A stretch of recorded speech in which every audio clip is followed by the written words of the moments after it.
Assalamualaikum warahmatullahi wabarakatuh. Baik, eh, di pertemuan kali ini mata kuliah konsep kebidanan kita akan membahas tentang perkembangan karir bidan dan juga pemasaran sosial. Harapannya nanti setelah mendapatkan pembelajaran ini, kalian bisa mengetahui tentang pengembangan karir bidan dan juga pemasaran sosial. Jadi kalau kita lihat dari definisinya, karir itu adalah sebagai suatu rangkaian atas sikap dan perilaku yang berkaitan dengan aktivitas, pekerjaan, dan juga pengalaman sepanjang kehidupan seseorang. Ada referensi lain juga mengatakan bahwa karir itu merupakan rangkaian posisi yang berkaitan dengan kerja yang ditempati seseorang sepanjang hidupnya. Kemudian definisi dari Gibson mengatakan bahwa karir itu adalah rangkaian sikap dan perilaku yang berkaitan dengan pengalaman dan aktivitas kerja selama rentang waktu kehidupan seseorang dan rangkaian aktivitas kerja yang terus berkelanjutan. Kalau definisi dari pengembangan karir bidan itu adalah perjalanan pekerjaan seseorang dalam organisasi sejak diterima dan berkarir pada saat tidak lagi bekerja di organisasi tersebut. Tujuannya apa? Nah, pertama tujuannya adalah untuk mendapatkan persyaratan menempati posisi atau jabatan tertentu. Dan yang kedua yaitu mengusahakan pengembangan karir karena tidak otomatis tercapai, tergantung pada lowongan atau jabatan, kemudian keputusan dan juga tergantung pada presensi pimpinan. Nah, di sini untuk jalur karir seorang bidan itu ada bersifat ideal dan normatif, juga berlaku untuk pegawai negeri sipil, kemudian atau swasta, dan juga struktural dan juga fungsional. Untuk jalur pengembangan karir untuk yang struktural dan fungsional, yang pertama yaitu kalau untuk struktural itu tergantung yang bidan itu ditempatkan di mana. Ada yang di rumah sakit, ada yang di puskesmas, kemudian ada juga yang bekerja di rumah sakit pemerintah, swasta, klinik, ataupun yang lainnya, dan juga dicapai sesuai dengan tingkat kemampuan, kesempatan, dan kebijakan yang ada.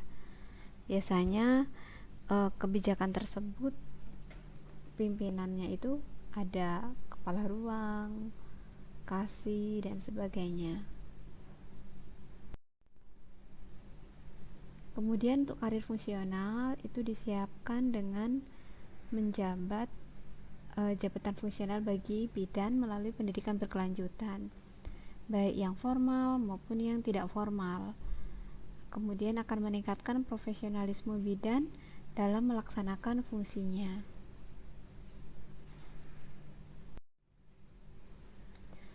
Adapun di sini peraturan dan ketentuan dan juga cara pengembangan karir itu nanti kalian bisa lihat di peraturan menteri Permenak ya, Pendayagunaan Aparatur Negara pada tahun 2008, dan juga nanti kalian bisa lihat di Juklak Javung Bidan dan juga dalam menentukan angka kredit.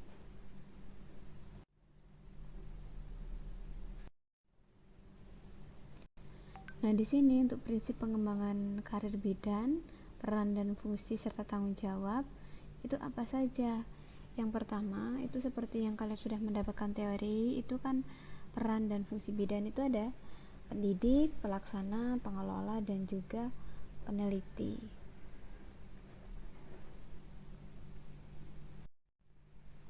Untuk prinsip pengembangan karir bidan itu yang pertama itu ada pendidikan lanjut. Nah, di sini pendidikan lanjut itu merupakan suatu usaha untuk meningkatkan kemampuan teknis, hubungan antar manusia, dan moral bidan sesuai dengan kebutuhan pekerjaan atau pelayanan dan standar yang sudah ditentukan melalui pendidikan formal ataupun non formal.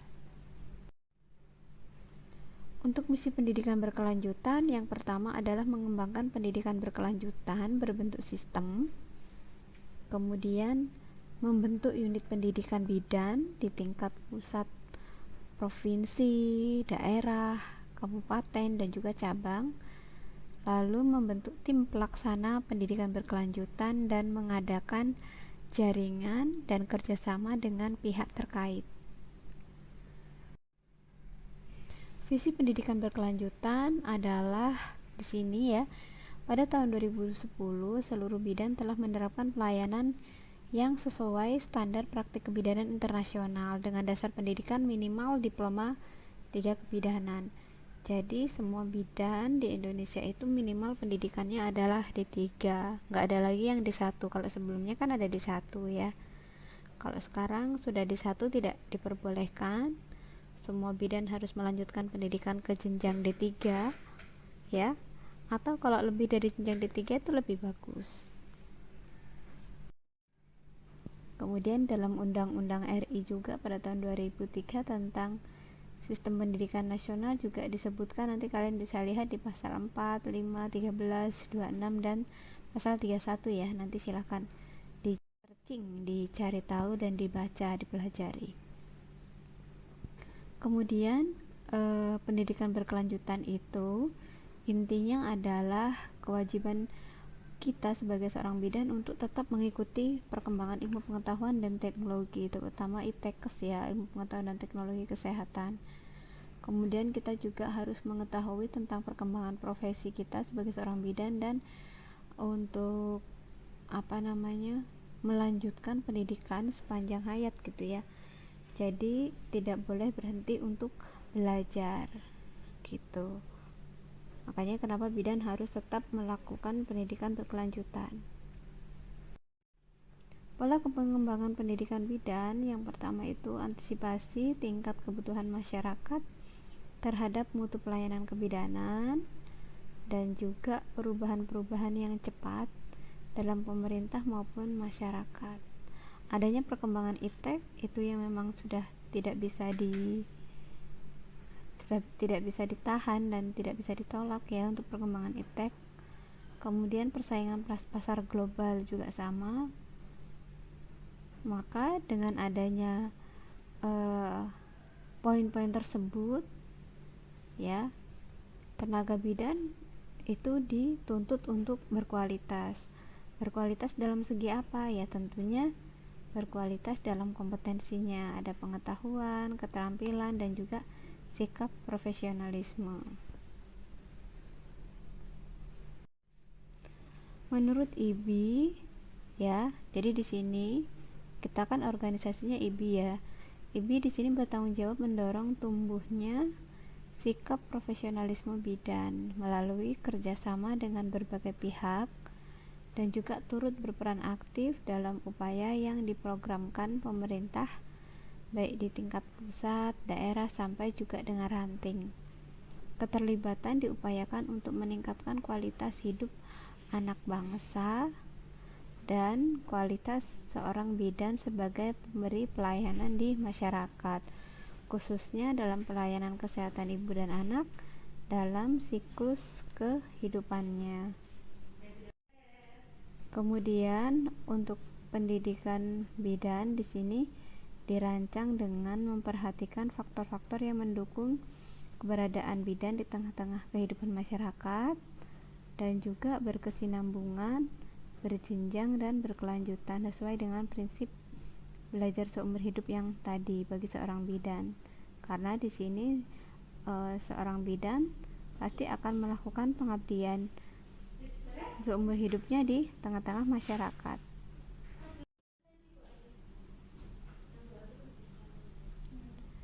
Kemudian berikutnya adalah tujuan pendidikan lanjut.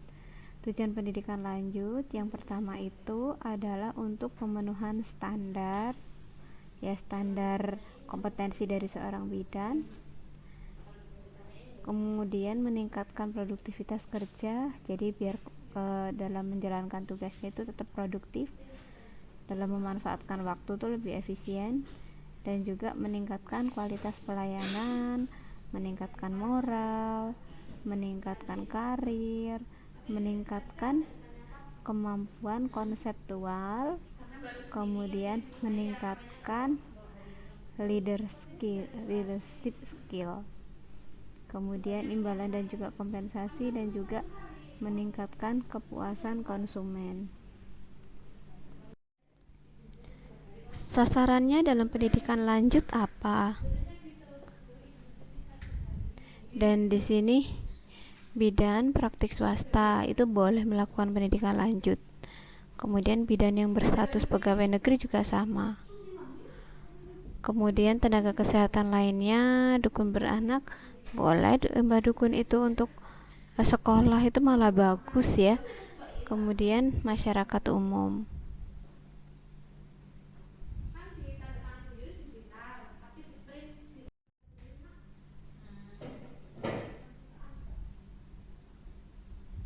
Kemudian untuk jenis pendidikan lanjut itu ada pendidikan formal dan non formal. Kalau pendidikan formal itu ada D3, D4, S1 dan juga profesi bidan, S2 dan S3 kebidanan ataupun pendidikan ke luar negeri. Kalau yang untuk non formal itu bisa mengikuti pelatihan, magang, lokakarya, kemudian IBI mengembangkan mentorship lokakarya baik yang secara nasional maupun internasional. Nah, di sini untuk skema pengembangan pendidikan kebidanan itu dari SMA bisa ke diploma 3 atau diploma 4. Setelah dari diploma 4 bisa langsung lanjut S2 dan S3 ya. Kemudian untuk bidan yang pradiploma misalkan seperti D1 itu bisa langsung D3, D4 dan lain-lain, atau juga bisa ke S1 kebidanan.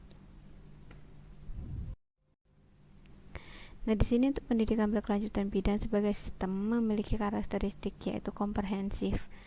Jadi, sistem pendidikan berkelanjutan harus dapat mencakup seluruh anggota profesi bidan dan berdasarkan analisis kebutuhan. Jadi, sistem pendidikan berkelanjutan itu menyelenggarakan pendidikannya itu berhubungan dengan tugas yang dan relevan dengan kebutuhan masyarakat dalam pelayanan kesehatan. Jadi kita harus tahu kebutuhan masyarakatnya itu apa gitu. Jadi kalau misalkan kita sudah tahu kebutuhan masyarakatnya itu apa, kemudian penyelenggaraan pendidikan baru dibuka. Selain itu juga berkelanjutan, sistem pendidikan berkelanjutan menyelenggarakan pendidikan yang berkesinambungan dan berkembang, terkoordinasi secara internal. Sistem pendidikan berkelanjutan bekerja sama dengan institusi pendidikan dalam memanfaatkan berbagai sumber daya dan mengelola berbagai program pendidikan berkelanjutan. Kemudian berkaitan dengan sistem lainnya, yaitu sistem pendidikan berkelanjutan memiliki 3 aspek subsistem yang merupakan bagian-bagian dasar dari sistem-sistem yang lain di luar sistem pendidikan berkelanjutan tentunya. Nah, ketiga aspek itu adalah yang pertama yaitu perencanaan tenaga kesehatan, kemudian manajemen tenaga kesehatan, dan juga pengembangan karir. Pemasaran sosial jasa asuhan kebidanan di sini meliputi marketing. Ya, marketing ini sebagai kegiatan bisnis yang mengarahkan pada arus barang atau jasa dari produsen ke konsumen atau pengguna. Kalau kita itu ya jasa. Kemudian pemasaran sebagai upaya penggunaan dan teknik pemasaran untuk meningkatkan penerimaan suatu gagasan atau perilaku sosial. Pemasaran juga bisa diartikan sebagai kegiatan manusia yang diarahkan untuk kepuasan, keinginan, dan kebutuhan melalui proses pertukaran. Jadi dari beberapa definisi tadi, 3 definisi tadi itu bisa diartikan bahwa pemasaran merupakan suatu kegiatan atau proses tukar-menukar yang dapat memberikan nilai baik bagi konsumen maupun produsen sehingga dapat tercipta serangkaian kegiatan dari perencanaan, pelaksanaan, evaluasi, serta pemantauan. Dalam pemasaran sosial, pada dasarnya di sini tidak berbeda dengan pemasaran komersial, pemasaran sosial itu menggunakan teknik analisis yang sama. Riset pasar, kemudian pengembangan produk, penentuan harga, keterjangkauan periklanan, dan juga promosi.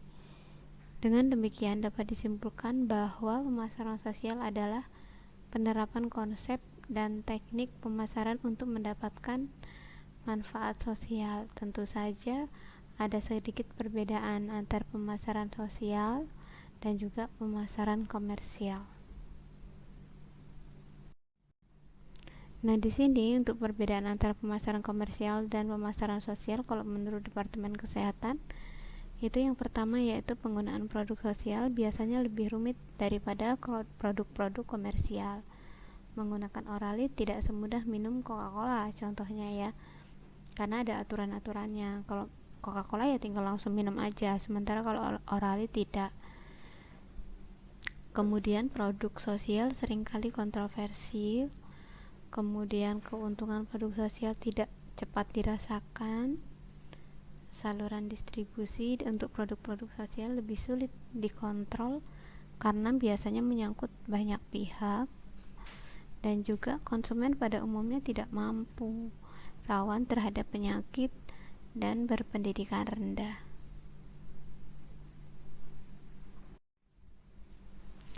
Untuk konsep pemasaran itu sendiri, temukan keinginan pasar dan penuhilah. Jadi pasar membutuhkan apa? Membutuhkan bidan yang bisa melakukan asuhan komplementer seperti pijat dan pijat bayi, pijat ibu hamil, ibu nifas gitu.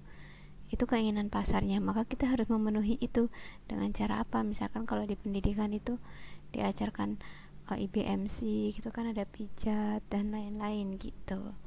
Kemudian buat apa yang dapat dijual dan jangan berusaha untuk menjual apa yang dibuat. Lakukan menurut caranya kita sendiri. Cintailah pelanggan bukan produk kita, ya. Kemudian kitalah yang menentukan dan melakukan segalanya dalam batas kemampuan, menghargai uang pelanggan dan juga mutu serta kepuasan. Sedangkan untuk manajemen pemasaran di sini, kalau dari manajemen itu kan bisa diartikan sebagai planning ya, atau perencanaan, pengorganisasian, penggerakan dan juga pengawasan. Jadi manajemen pemasaran itu adalah analisis, perencanaan, penerapan dan pengendalian program yang dirancang untuk menciptakan, membangun dan juga mempertahankan pertukaran yang menguntungkan dari pasar sasaran dengan tujuan untuk mencapai tujuan-tujuan organisasi. Tujuan pemasaran agar konsumen lebih mengenal sebuah produk atau barang atau jasa sehingga menjadi tertarik atau membeli produk atau jasa tersebut.